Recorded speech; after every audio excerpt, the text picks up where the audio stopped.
Welcome to the Dealer Playbook Podcast. My name is Michael Cirillo, and each week I sit down with the brightest minds in marketing, sales, and leadership to help you level up your career in automotive. Thank you so much for spending your time here with me today. Now let's open up the playbook. Here we go.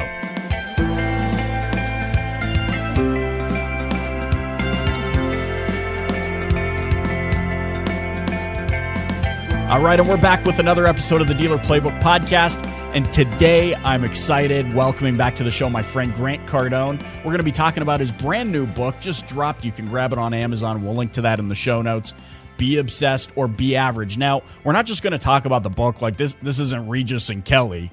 We're going to dive into the concepts of the book to show you how you can go from, feeling kind of unfulfilled or maybe like you're not living your purpose to taking things to the next level. And Grant always delivers. So without further ado, let's dive into this episode with Grant Cardone here on the Dealer Playbook. Here we go.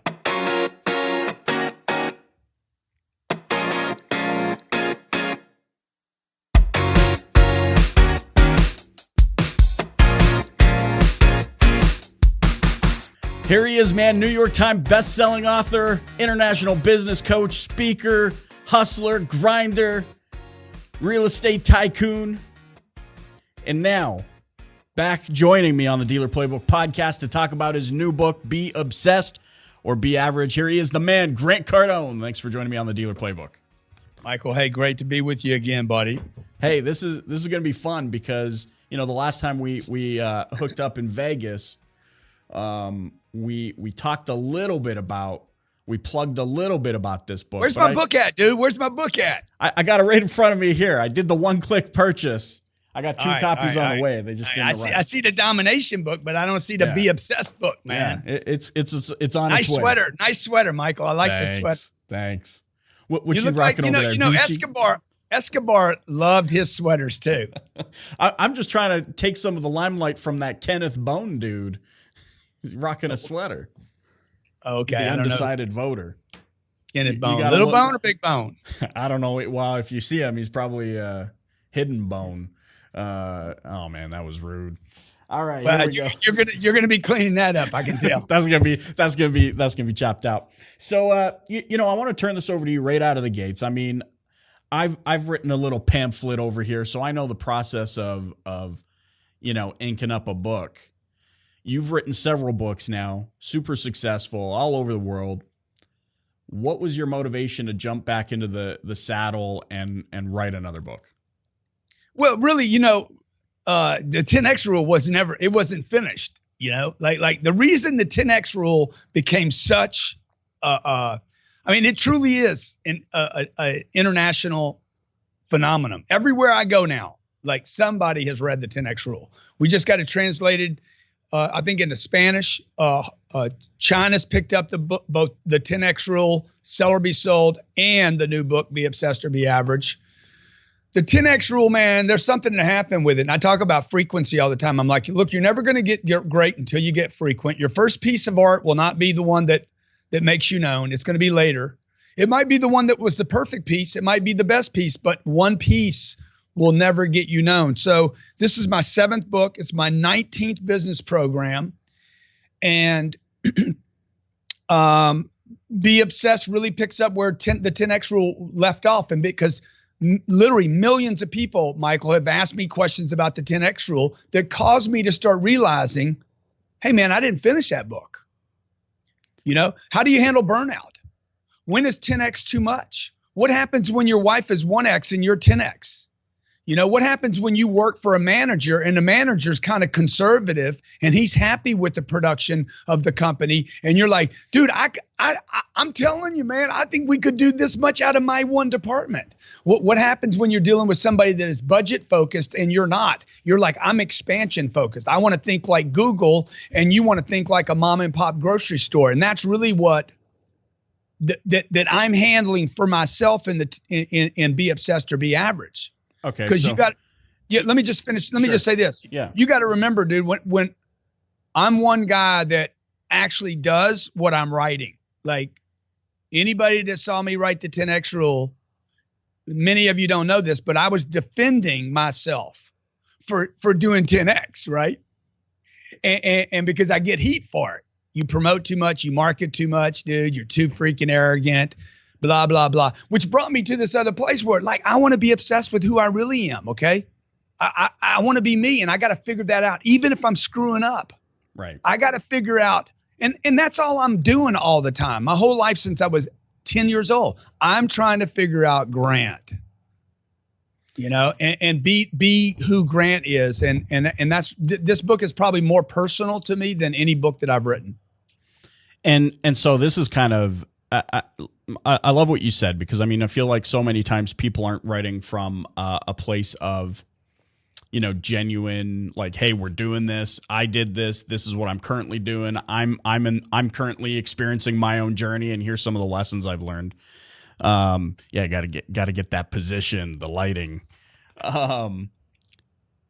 You mentioned a couple of things here that I think a lot of those watching or listening are dealing with every single day, which adds to the validity of what you've written. For example, how do I deal with, this one stood out to me right away. It's like, and I don't really put up with this because my wife's my biggest cheerleader. Like, she's in it with me, but I know I've heard from tons of people going, hey man, like, I'm so invested in the self-improvement and going to the workshops and bettering myself. And I just feel like every time I bring it up to my spouse, she's just like, dude, don't talk to me about that crap. I don't want to deal with it.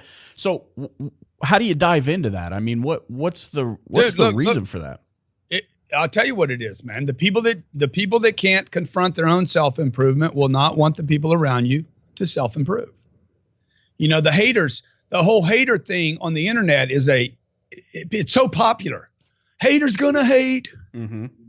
I'm like, dude, haters aren't the problem. Okay. There's 2 chapters in this book that did not get handled in the 10X rule, because I brought up the haters in the 10X rule. It became very popular. Right.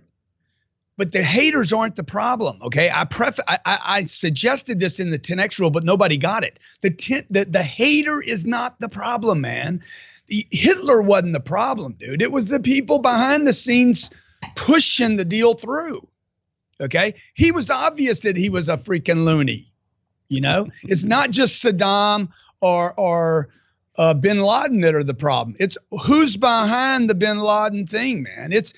ISIS is clear that ISIS is ISIS. That's the hater, right? Who's behind the scenes allowing this thing to continue? Who are the puppet masters? Now, when that becomes a personal thing, the puppet masters in most people's life are the people very close to you. They don't even know, man. They're being used, the naysayers. Mm-hmm. So the naysayer is much more dangerous than the hater. The hater says, I hate Michael Carrillo. What a freaking jerk, okay? The naysayer is, Michael, I love you just the way you are. Yeah. Michael, why do you need all this? Why can't you just be happy little Mikes? Yeah. Mike, you did so good on the interview, Mike. Why don't you just stay, right? Why don't you evolve? Why don't you just stay the way you are? Don't change. You don't need to change. Don't change one thing, Mikey. Yeah. Right? Well, man, that's not the real world, right? Yeah. So like moms, dads, and why do they want you not to change? I hold my daughter, my 6-year-old, and every time when I carry her to bed at night, she comes and gets me in the middle of the night. Papa, would you put me to sleep? She's already been asleep. She just comes get me because she knows I'll carry her down there, right? And I'm like, hey, man, there's going to be a day I can't do this. But I don't want to tell her, I never want you to grow up. I cannot tell her that. It's not okay. Yeah. It's not okay for me to put her on a bike and say, hey, be careful. Because that's what a naysayer says. Don't hurt yourself is what a naysayer says. And how can you possibly ride a bike and truly experience a bike without the possibility of hurting yourself? Yeah. So that's what I'm talking about here. Look, you got to beware of the naysayers. How do you handle them? The first thing you got to do is you got to get clear. Are you even obsessed? Because the only reason somebody will play with you and give you bad information is because you can be played with. Okay. Yep. So you know, everybody needs to really hear this. Okay. My sisters don't tell me shit. That was a long time ago, dude. Mm-hmm. Now they know that. Now they know. They literally, it goes through their processing, right? It goes through their processor, whatever their processor is. I think I'm going to tell Grant that, sitting on his jet engine is a bit too much. My sister Pam, I know she's thinking, I'm going to tell him. And then before it comes out of her face, she's like, that's not going to go anyplace. So, because I've handled her, you get it? Yeah. I handled my mom. Okay. Now what comes through is, man, that's a great shot of you on the plane. Cause they know I'm in. They know there's no getting me out of this deal now. Be obsessed or be average. And for the average you end up in anybody's conversation. You end up believing anybody's thing. And the fact that anybody is even challenging you. Most people will not challenge me to my face today because they know where I stand. I had a guy, I'm in negotiations right now, and the guy told me, really strong dude. He's like, I said, man, you need to come to Miami and we need to do this face to face. He's like, I'd rather not, man. You're too enthusiastic about your position. So it's important for the other side to know where you stand, okay? And the way that starts is your wife's got to know where you stand, which means on the example of the self-improvement. Dude, if you're doing self-improvement every once in a while, you're not committed to it. I'm going to go to a workshop. Why would that surprise everybody? Because you're not committed. Yeah. You're not all in. Yeah. I'm going to a conference. How much is it going to cost? Probably a little more than the last one. Why? See, she's asking that right now or he's asking it because where are you going? Who are you going to be with? What are you going to do there? Is it going to be a waste of time? Because you haven't proved that these conferences are worth going to. So again, people, like if you got this dialogue going on around you, haters, naysayers, that says something about you. It doesn't say something about them. Yeah, big paradigm shift there. So yeah, and that leads to, okay, I'm all in, I'm obsessed, I'm going crazy, fanatical, 10x, 20x, whatever you want to call it. Yeah. And that leads me to the second thing. Actually, the first thing you brought up was, how do I deal with burnout? Because it's funny, I've experienced burnout, but legit burnout, not like, oh man, I did my 9 to 5 and that just totally burned me out. Yeah, but it will. Hey, the 9 to 5 will burn you out. Well, especially if you're not passionate about what you're doing. Well, I mean, why would you leave at 5 o'clock if you're passionate? Yeah, totally. So of course it's going to burn you out, dude. How do you deal with that though? Let's talk about the individual who's actually in the grind, not just filling the seat 9 to 5. Well, Michael, first of all, I want to tell you, man, you do a great interview, dude. Every time I do an interview with you, I'm like, I feel you. I feel you in the interview. Okay. I love that. Thank you. No, you're present for the interview, right? It's not just I'm going to ask these questions off the sheet of paper. I don't have any questions. I'm just writing notes. Well, then you're doing great, dude. Appreciate it. So and maybe that's the right way to do the interview, right? So, number one, first of all, dude, the burnout thing isn't real. All right.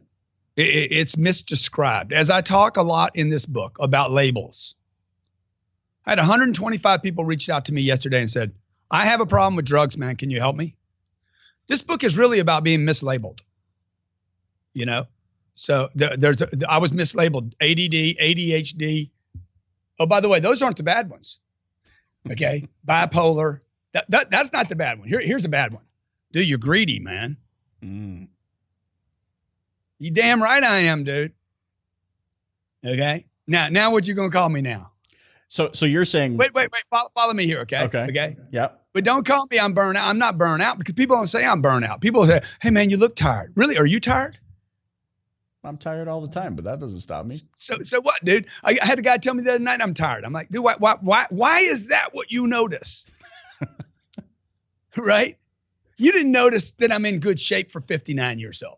Yeah. You didn't say, hey man, dude, your hair is looking sweet, man. Yeah. See, what he noticed was the one thing, dude, I was tired that day. Maybe the lighting was bad. I don't know. Maybe I'm really tired, but why tell me? Who gives a shit? Yeah. Okay. Yeah. Now the burnout thing, when you said you were burnout, okay. Do you remember when that was? Yeah. I mean, it was 2-3 years ago. Yeah. Do you remember, were you just kind of like off purpose maybe? At that time in your life? Totally. Yeah. That's why you're tired. That's why you were tired, dude. Yeah, it was ridiculous. You weren't burnt out. Because the reality, dude, were you burnt out or are you a wick? No. Or are you a cigarette? Well, I don't know. What am I? I don't think you're a cigarette. I don't think I'm a cigarette. I mean, what gets burnt out, dude? A fire? Are you like a log? Oh. So why would somebody describe? So it's mislabeled. See, we've mislabeled it. Totally mislabeled, bro. Okay, you were off purpose. You were doing a job that no longer fulfilled you, and/or you had accomplished that task, won that game, and you don't have another game to play. See, the problem, I once read this, man, a guy that I study, he said, hey, all games are aberrated because they end. You either win or you lose. And even if you win, dude, it's over. And the game's over, the game's over. The point of a game is to play the game. When I win, it's over. That's why so many sports guys and so many rock stars end up destroying themselves after the game. They win the champion ring. Kanye does an hour and a half to 25,000 people, and then he goes back and he's blowing dope and it's over and doing stuff that he doesn't want to do because he's trying to reenact that moment of purpose. Mm-hmm. And that's why I talk about in the book. Look, you cannot have one purpose. You cannot have one purpose. There are many purposes for an individual. Okay, I believe this with 80 billion cells. The individual has many purposes. And no one thing can ever satisfy a huge being. Okay, if you're meant to be a huge being, one thing, just riding a bike. Mm-hmm. If my daughter, all she ever accomplished in her lifetime was riding a bike, okay, she would not be fulfilled. Then she goes to school and she's like, okay, my new goal is to be a straight A student. Good, she gets straight A's. Sooner or later, the game's going to be over and she's going to be like, is that all I am? And then she's going to get married. Okay, I'm going to be the best wife that's ever lived. And I'm going to be the best mother. And dude, you know what? Those four things will not fill up a human being, okay? But look at our psychiatric community and our Dr. Seuss influence says, you should be satisfied, young Michael, with all that you have done. And you're like, yeah, but I'm not. Yeah. And that's that obsession I talk about. The obsessions to do a lot of things and be awesome at it. Do you find that, because I mean, we're talking about mislabeling, we're talking about almost taking things at face value. I know a lot of people struggle with looking at the Grant Cardones of the world and they say, dude, this guy's got A to Z figured out. He had that figured out from the time he was 25 and walked into that car dealership to get a job. You know, they see it as if like from beginning to end, you just had a vision of how it was all going to roll together. How did it actually play out for you? I mean, were there aha moments along the way where you were like, oh, yeah, man, figuring that out, aligning my purpose, taking steps, executing, et cetera, to where you are now? I don't have it figured out now. So just so everybody knows, I mean, I'm figuring it out. That's what I started this interview with. Look, I'm just trying to figure out Grant. Just like everybody else is struggling it, you can like criticize me, call me whatever you want to call me. Some guy called me a dick on Twitter today. I'm like, dude, I'm with you, bro. I agree with you. I mean, I can't even defend myself. I am that sometime, okay? Because I'm just trying to figure out who I am and what I'm doing and where I'm going. Look, when I was selling cars and I started selling 30 cars a month, dude, I was jacked up. And then one day I wasn't jacked up about selling 30 cars anymore. I figured out how to do it in 14 days. Yeah. And then one day I'm like, dude, I don't even want to do this anymore. It wasn't that I didn't want to do that anymore. I needed to do something else.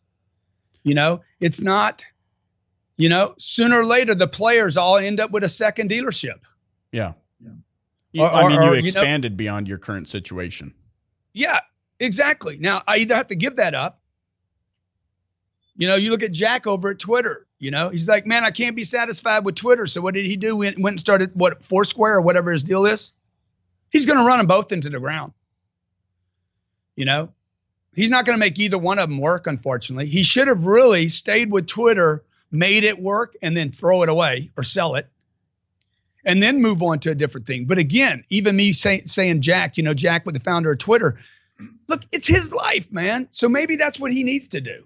But I don't think, I leave the car business and I go start training car dealers.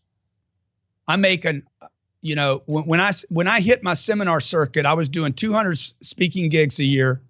Every car dealer in America knew who I was. Mm-hmm. Bro, I was burnt out, bro, after 3 years of that. I did 600 gigs in 3 years.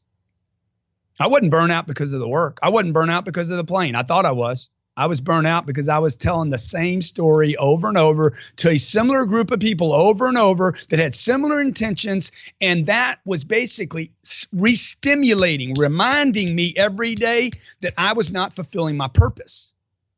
Okay. Mm-hmm. And if I'm not fulfilling my purpose, whether it was selling cars, speaking to an audience, if I'm not fulfilling my purpose in life, I become destructive. I become destructive to myself. And I start doing weird stuff. Okay. When you start suppressing your obsessions for greatness, you will start doing weird stuff. It's called aberration. You'll start doing sideways stuff, crooked stuff. I don't mean crooked like stealing, but stealing from others, crooked stealing from yourself. I'm just going to play basketball all weekend. Okay. And then sooner or later, you're like, okay, dude, I love the game. I like to play the game, but damn, man. Or poker. I want to play poker. A guy told me today, he's like, I'm obsessed with being a poker star. My parents don't want me to do it. They say it's a dead end deal. And I'm like, dude, it is a dead end deal. Any one purpose is a dead end deal. Now, clarify what it is about poker. Okay. Hey, man, I want to be a poker star. Good. Do you want to be rich? Yes. Do you want to be a celebrity? Yes. Do you want endorsements? Yes. What else?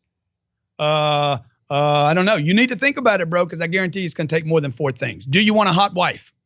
Yes. Do you want kids? Yes, at some point, right? Do you want to help with your church or community? Absolutely. Well, good, bro. Then you want to be a poker star that is well respected, okay? That has self-esteem, that's not a degenerate, that has money, okay? You see what I'm saying? So you got to fill out the whole picture. I started touching on this in the 10X rule. But this is where in Be Obsessed, I really clarify how I'm doing everything that people see that I'm doing in my life right now. And they're wondering, how does this dude do all this stuff? I know you've heard people ask you that. Dude, how big's his staff? Yeah. Okay.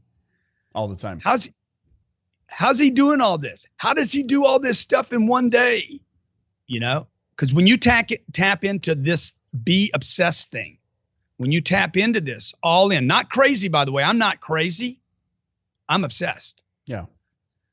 And which is way more dangerous. Well, you're obsessed and in control, right? I mean, I sit down with some of my staff members and they come to, the one thing you don't do is walk into my office and say, dude, I just don't have enough time to get to this. And because you're going to get the exercise. All right, let's start with 168 hours. Let's start winding this thing down. And I show them what my day looks like. They crap their pants. And then I go, dude, after all of this, I still don't know what the freak I did with the 14 leftover hours at the end of the week. Right. And they go, oh, they're not in control and maybe likely not obsessed about. And control, control. You can't have control if you don't take responsibility. So there you go. You're taking responsibility. And I choose to take responsibility. And if I take enough responsibility for everything around me, I'll have control. So your intention going into this book, I mean, because it is your journey. You've documented the things that you're figuring out. Like you started out by saying, hey, this is me. I'm trying to figure out me. This is Grant Cardone. Probably, labeled as a self-help book, but really not a self-help book. It's a business book. It's a here's what I'm doing that works. You want to do some business? Do you want to do some business? Alexa, play some Kanye. Do you want to do some business? So look, Alexa. You're not going to do. Come on, Alexis, play Wake Kanye. up. What's wrong with you? Don't make us do the time management routine with Alexis. So look, if you want to be, give me one name of one super successful business person that you can think of, Michael. First one you think of. Elon Musk. Obsessed. Yeah. Bill Gates.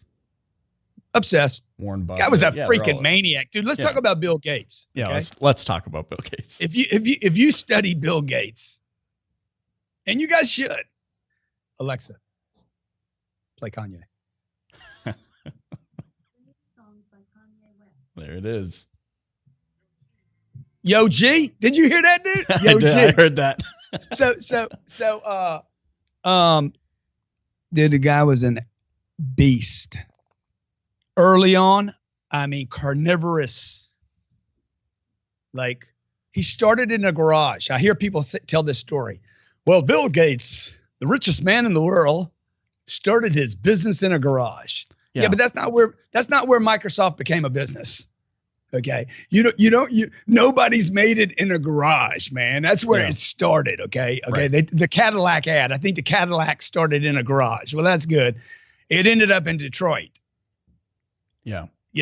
I mean, we only know about Cadillac because of Detroit, not because of a garage. So people got to quit thinking little, man. You got to quit making sense of all the stars, the Elon Musk, the Steve Jobs, the Bill Gates, the Jesus Christ. Jesus Christ was obsessed, bro, while he was on the cross. Bring it on. And save my brother over here. Okay. That's all you got? Come on, man. Hit that foot down there. Yeah, he's there dying, and he's still fulfilling a purpose, trying to save people. Dude, and we're talking about him right now, man. People are worried about burnout. He wasn't even worried about dying. There you go. Well, and that's the intriguing thing. Everybody wants to go to heaven. Nobody wants to die. Nobody wants to die to get there. Yeah, exactly. Yeah, you forgot to mention your own name in that list of uber successuls there. But you know what? When you look at guys like that, like those guys, when you start studying like Elon Musk, he wants to go to Mars and colonize Mars. He wants to launch 2 fusion bombs above Mars that he thinks will stimulate life, right? Heat it up enough in a moment. I'm like, God, dude, I'm happy that I got a book #1 at Amazon, and I'm like, big deal. Yeah. See what I'm saying? Yeah. So you know how that leaves a person? It leaves a person like if you're aware of your potential, it leaves a person dissatisfied. It leaves a person like, I've been watching Narcos, Escobar, Pablo Escobar. Yep. 7th richest man in the world, man. He kills 400 people a year. Okay. He lives in the jungles of Colombia between Bogota and Medellin, right? Mm-hmm. And no education, total criminal, total evil person, right? Medicates most of the United States on cocaine. But I got to tell you something, man. I got a #1 book on Amazon.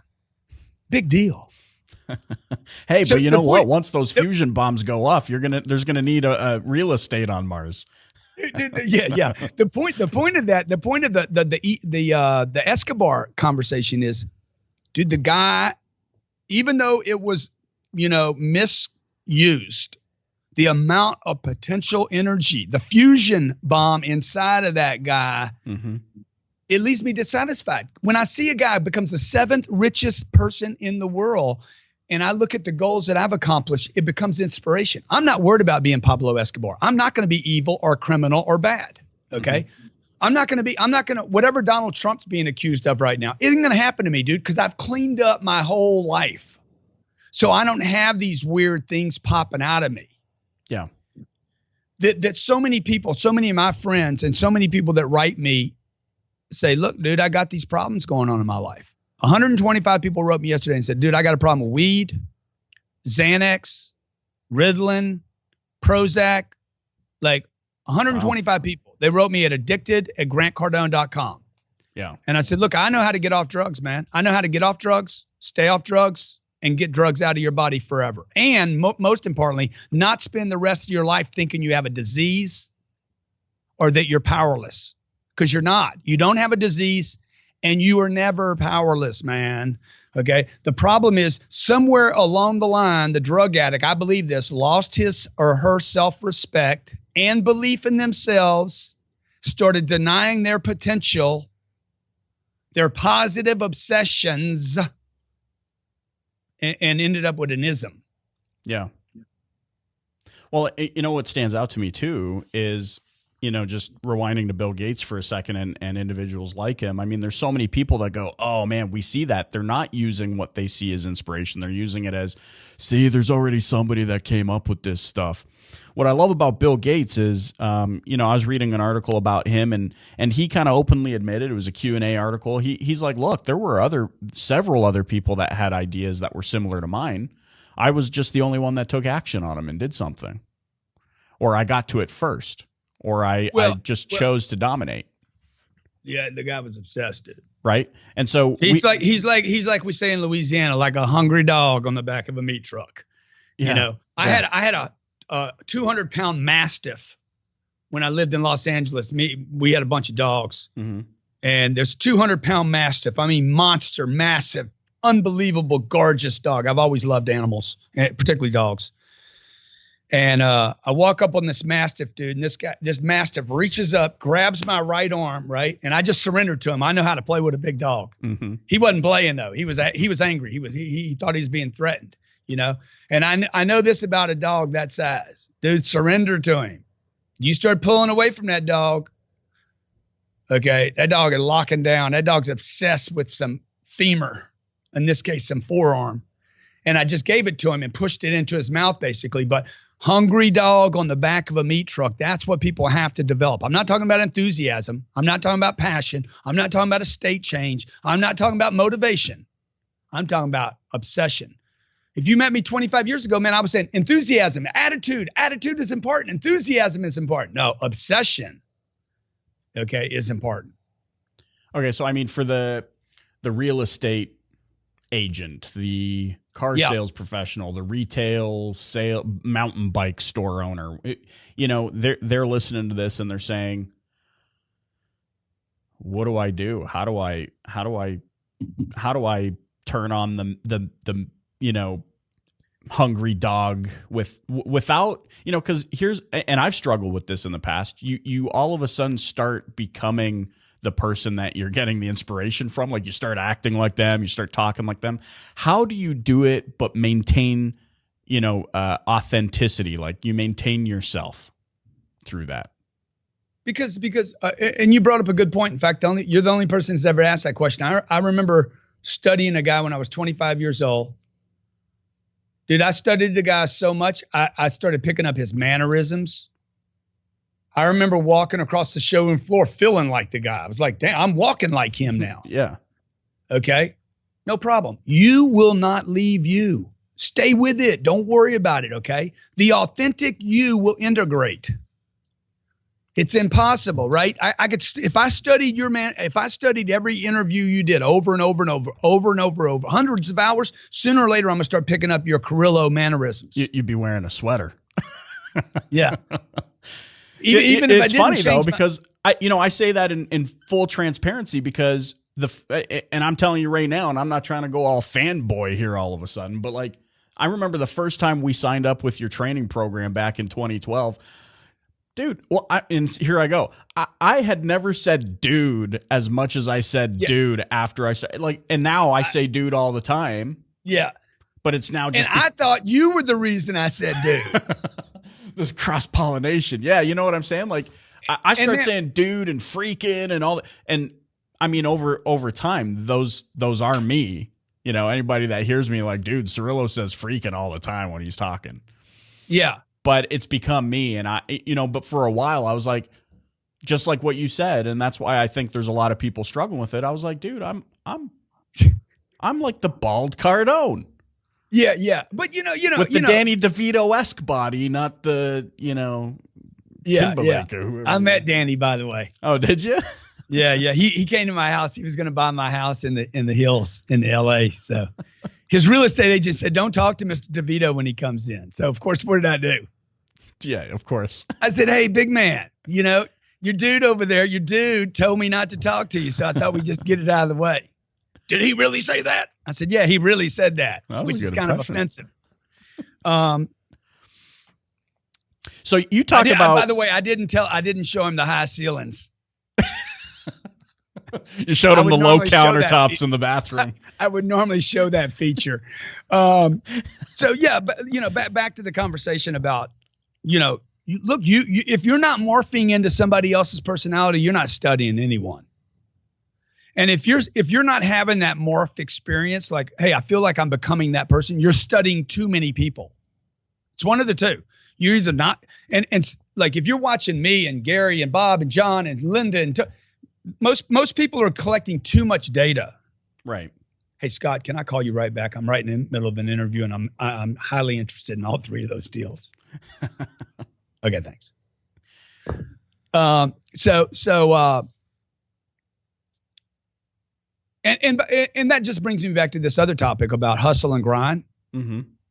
That I don't really talk about hustle or grind.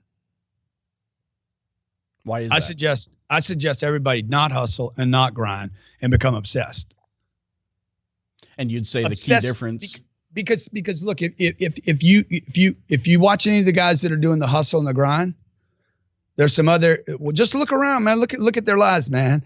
Okay, how they looking, man? How they looking? How's the rest of it going? How's the money going, man? How's the contribution to the church and the community going? What are they doing for charities? How are they helping? Dude, I raised $100 million last year for charities, in addition to everything else that I did. So when you tap into all the parts of your life, I don't think, oh, I got to go to this charity event tonight. Dude, I'm doing my life. Mm-hmm. I'm not doing a gig when I go to LA. I don't go to LA to do a gig. If you see me fly, I'm going to fly to San Diego at the end of the month and speak to at a Thrive conference. I assure you, that will not be the only thing I do in San Diego. I don't fly all the way across, do that one gig, get on a plane and fly back. I'm going to go do my life there for 3 or 4 days. You follow me? Mm-hmm. So always senior to me is to be obsessed with the Grant Cardone life. I'm doing Grant Cardone's life. I'm not doing my mama's life or my sister's life or my brother's life. Yeah, you're not going to work to make you know how so many people say this, oh man, I'm sick of making somebody else rich. Dude, you're doing your life. Start taking control of your life. That's your deal. And if you're tired of making somebody else rich, I got news for you. You're not getting rich ever. Love it. I've got a million more things rolling around in my head. All I can say is if you're like me and you've got a million questions about how to be obsessed rolling around in your head, you need to get your hands on a copy of Be Obsessed or Be Average. You can buy it now on Amazon. It is available. And you know what, Grant, man, thanks so much for joining me on the Dealer Michael, Playbook. Let me just tell you one other thing that I want to tell everybody, okay? When people buy the book. See, this is the part I love because last time I closed it down and he was like, let's keep going. No, I'm worried about Scott now. I want Scott to get those deals done. I'm not worried about Scott. Okay, fair enough. All right, it's only about 80 million in deals. Look, and that brings me back to this thing. Okay. I get an email the other night, not an email, but a snap.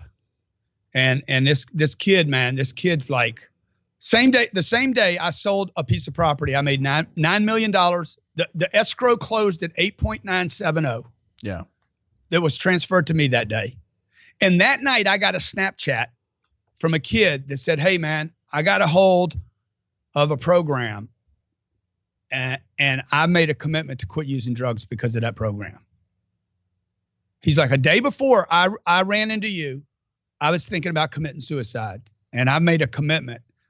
And I looked at those two things that day, bro, $9 million and that kid. And I'm telling you right now, and my whole staff knows this to be true about me. I know everybody has a hard time believing it. Oh, I know it's true of you. I will remember that Snapchat. See, nobody can take that away from me ever. That is my purpose. And when you tap into the real one, dude, not the money, man. When you tap into the real one, because the money's going to go away, you know. But that thing right there, that contribution I made to that one person, then everybody told me Snapchat was a waste of time for me. That right there was worth more to me than all the money I'll ever get in my whole life. I believe so. That's not what I wanted to tell you, though. I wanted to tell you that when people buy the book, okay, what I'm doing for everyone is you get every Tuesday, I'm doing a read along, a breakdown of the book. You know, what was I writing in chapter 1? It's a mastermind group. My goal is to create a big be obsessed circle of people on this planet. And every Tuesday we're going to meet for a little coaching. I'm running it, not one of my staff. 12 p.m. Eastern Standard Time. If you send me a receipt that you read the book, to obsessed@grantcardone.com, obsessed@grantcardone.com, or you could just go to grantcardonetv.com/book reviews. I hate the name. That's not the right name for that. grantcardone.com/book reviews. And subscribe there, and we'll even if you didn't buy the book, dude, you just want to be part of the read along. Good. I'd rather you have the book though. I'd rather you have the book so you can know what I'm talking about, right? Love it. So I'm going to do that every Tuesday at 12 p.m. Eastern Standard Time. It'll last about 20 minutes. Love it. And we're going to link. You know what 20 minutes is like to me, right? Yeah. Yeah. That's like 4 hours, 4.5 hours at least. 4 hours and 20 minutes. There you go. Yeah. Love it. Grant, thanks so much for taking the time today. I'd love to have you back on the show. Let's pick up your other questions sometime, man. I'd love to. All right.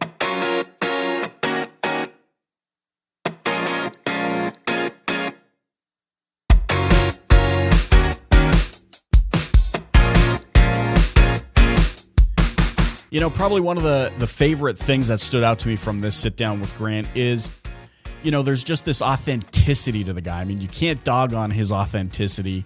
I know there's haters out there all over the place going, oh man, Grant Cardone is too upset, whatever they're saying. You can't dog on the authenticity of this individual. He is, out there to help. And one of the things I like, especially for me, I can remember growing my career to the point it's at now. There were periods of time when I was like so concerned about having what the Grants of the world had, or, other influential people that I really looked up to at the time. I felt like I needed to have theirs in order to feel fulfilled and accomplished in my life. What I love about this book, his take, you heard him say it right in the beginning. Dude, this is my journey.